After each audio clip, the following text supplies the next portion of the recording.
Students, today we will learn numericals of chapter 5. Chapter 5 is about solids and fluid dynamics. Question 5.1 is a steel wire of length 2 meter and cross-sectional area of 2 10 power minus 6 meter square is stretched by a force of 400 Newton. If the Young's modulus of steel is 2 10 power to 11 Newton per meter square, calculate the extension of the wire. सबसे पहले इसमें जो हमारे पास given data है वो है length of wire L, इसको लिखेंगे, और 2 मीटर है। Cross sectional area is 2 10 power minus 6 metre square. और जो फोर्स है, एक्सटेंशन की फोर्स है 400 न्यूटन है। और यंग्स मॉडुलस की वैल्यू गिवन है 2 × 10 पावर 11 न्यूटन पर मीटर स्क्वायर। तो हमने फाइंड करना है इसमें extension in the wire, delta L हमने फाइंड करनी है, change in length. So Young's modulus का फार्मूला हम इस्तेमाल करेंगे। हमारे पास फार्मूला है y is equal to stress over strain. और स्ट्रेस का फार्मूला होता है F फोर्स पर unit area, F over A, और strain is delta L over L। सो यहाँ से हम इसको डेल्टा L के लिए सॉल्व करेंगे। और डेल्टा L के लिए सॉल्व करेंगे तो ये y जो है वो नीचे आ जाएगा। इस डेल्टा L यहाँ पे delta L is equal to FL over AY। Values put करें इसके अंदर तो delta L is equal to 2 millimetre हमारे पास इसका आंसर आता है। So extension in wire is 2 millimeter. Now we have numerical 5.2. A spring with a spring constant 200 Newton per meter is stretched by 0.5 meter. Find the elastic potential energy stored in the spring. अच्छा जी, इसमें हमारे पास जो given data है वो है spring constant k is equal to 200 newton पर metre. And stretch जो spring में आई है वो है 0.5 मीटर। x के साथ इसको लिख लेते हैं। और यहाँ से हमने फाइंड करना है इलास्टिक पोटेंशियल एनर्जी। उसका फार्मूला क्या होता है, हाफ के एक्स स्क्वायर। सो इसकी कैलकुलेशन करेंगे। यहाँ पे हम देखें हमारे पास जो फिगर में इसकी पोजीशन है x0 है, और स्ट्रेच के बाद जो डिस्प्लेसमेंट है इसका वो है 0.5 मीटर, और इसका स्प्रिंग कांस्टेंट 200 न्यूटन पर मीटर है। तो पोटेंशियल एनर्जी के लिए elastic potential energy stored in the spring हम इस तरह से फाइंड करते हैं, हाफ के एक्स स्क्वायर। और इसमें सिंपल वैल्यूज पुट करें तो 25 joule is the potential energy, elastic potential energy stored in the spring. Next 5.3, a copper wire of length 3 meters and cross-sectional area of 1 10 power minus 6 meter square is subjected to a force of 500 Newton. Calculate the stress and strain produced in the wire. यहाँ पे Young's modulus of copper हमें दिया हुआ है 1.1 10 power 11 Newton per meter square. So इसमें जो given data है, length of wire दी हुई है 3 मीटर है, cross-sectional area is 1 × 10 power minus 6 meter square, और applied force given है 500 Newton. Young's modulus of copper is 1.1 10 power 11 Newton per meter square. Now हम यहाँ पे स्ट्रेस फाइंड कर लेते हैं, क्योंकि यंग्स मॉडुलस का फार्मूला जो है वो है स्ट्रेस ओवर स्ट्रेन। स्ट्रेस के लिए हम देखते हैं कि फोर्स पर यूनिट एरिया होती है। यहाँ से 500 फोर्स और एरिया की वैल्यू पुट करके आपके पास 5 10 पावर 8 न्यूटन पर मीटर स्क्वायर स्ट्रेस आ गए। अब हमने यंग्स मॉडुलस को देखते हैं, Young's modulus is equal to stress over strain. So यहाँ से हम स्ट्रेन को ले जाएंगे, क्रॉस मल्टीप्लाई करते हैं, और वाई नीचे आ जाएगा। स्ट्रेस ओवर यंग्स मॉडुलस के लिए वैल्यूज पुट करें, 1.1 10 पावर 11 न्यूटन पर मीटर स्क्वायर है ये, और ऊपर स्ट्रेस जो है वो 5 10 पावर 8 न्यूटन पर मीटर स्क्वायर। यहाँ से आपके पास जो स्ट्रेन आता है यूनिटलेस क्वांटिटी है 4.55 10 पावर माइनस 3। सो स्ट्रेन आ गई 0.00455, या साइंटिफिक नोटेशन में इस तरह लिख सकते हैं इसको। Next 5.4, a block of wood of mass 10 kg and density 600 kg per meter cube is floating on wire. Calculate the buoyant force acting on the block. यहाँ पे वाटर की डेंसिटी गिवन है 1000 kg per meter cube। Given जो data है हमारे पास वो है mass of 10 kg। ठीक है जी। और इसके अलावा डेंसिटीज दी हुई हैं, वुड की 600 kg per meter cube है, और वाटर की जो है वो 1000 kg per meter cube। और जो ग्रेविटेशनल एक्सेलरेशन है इसकी वैल्यू 9.8 मीटर पर सेकेंड स्क्वायर है। यहाँ पे हम देखेंगे जो हमारे पास आर्शमीट्स प्रिंसिपल की स्टेटमेंट है वो है when an object is immersed in a fluid it experiences an upward buoyant force equal to the weight of the fluid displaced by the object। यानी जो buoyant force हमने फाइंड करनी है, हमारा buoyant force is equal to weight of the fluid displaced by the object। यानी would का block जितना liquid displace कर रहा है उतना ही buoyant force होगी। तो buoyant force is equal to weight of displaced water और weight of the block। So weight of the block निकाल लेते हैं। मैस इसका 10 kg है, और एक्सेलरेशन ड्यू टू ग्रेविटी 9.8, तो 98 न्यूटन जो है वो buoyant फोर्स आ गई हमारे पास। Next, 5.5, water flows through a pipe with a diameter of 0.05 meter at a velocity of 2 meter per second. If the pipe narrows to a diameter of 0.03 meter, calculate the velocity of water at narrow section.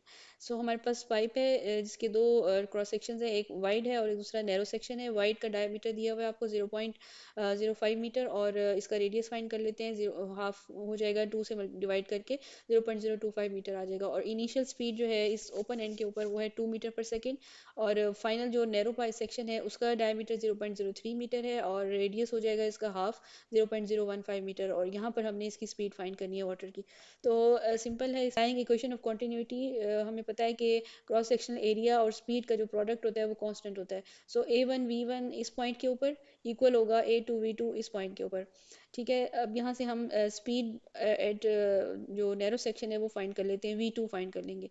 तो V2 के लिए इसको area को नीचे ले जाएं. यहाँ से एरिया A2 को डिवाइड कर दें इसके साथ और आपके पास जो वैल्यूज़ आ जाएंगी इसमें वैल्यूज़ पुट करें और आंसर आता है 5.56 मीटर पर सेकेंड. सो 5.56 मीटर पर second is the velocity of water in narrow section. यहाँ पे इस सेक्शन में इसकी स्पीड आ रही है.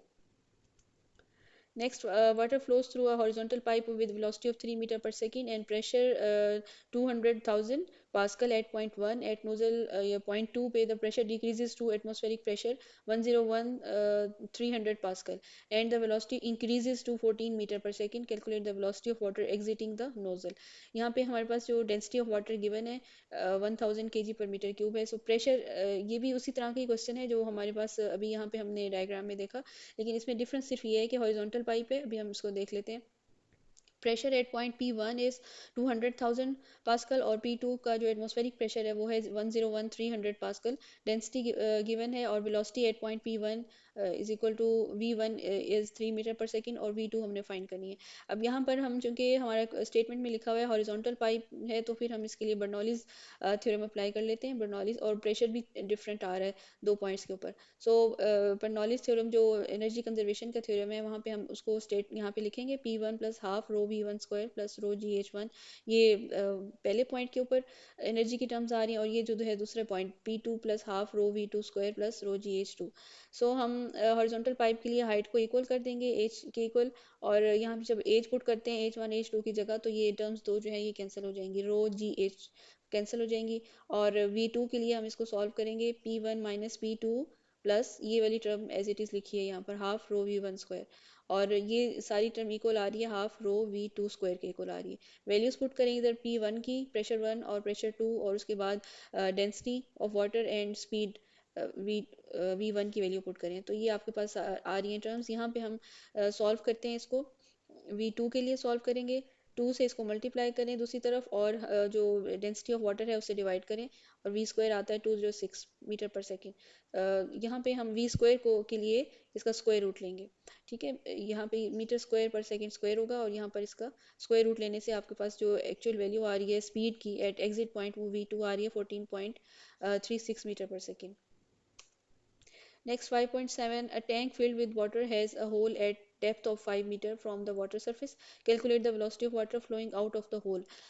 या फिगर में देखिए ये हमारे पास वाटर सरफेस टैंक है और इसमें होल है 5 मीटर हाइट डेप्थ के ऊपर. ठीक है जी. 5 मीटर डेप्थ के ऊपर होल है और होल के ऊपर हमने क्या करना है वेलोसिटी ऑफ वाटर फाइंड करनी है. तो इसमें जो हम अप्लाई करेंगे टॉरिसेलिस थ्योरम अप्लाई करेंगे और इसका सिंपल जो रिलेशन है V is equal to square root 2GH. इसमें वैल्यूज पुट करें 9.9 मीटर पर second is the speed of water flowing out of the hole. Calculate the terminal velocity of a spherical raindrop with radius 0.5 meter falling through the air. एक हमारे पास rain drop है इसका spherical shape में होता है और इसकी हमने जो रेडियस वो हमें गिवन है 0.5 मिलीमीटर. तो हमने इसका फाइंड करना है टर्मिनल वेलोसिटी फाइंड करनी है एयर में. तो radius of rain drop is 0.5 millimetre and इसको हम लिखेंगे 0.5 10 पावर माइनस 3 मीटर. और एक्सेलरेशन ड्यू टू ग्रेविटी हमारे पास होता है 9.8 मीटर पर सेकेंड स्क्वायर.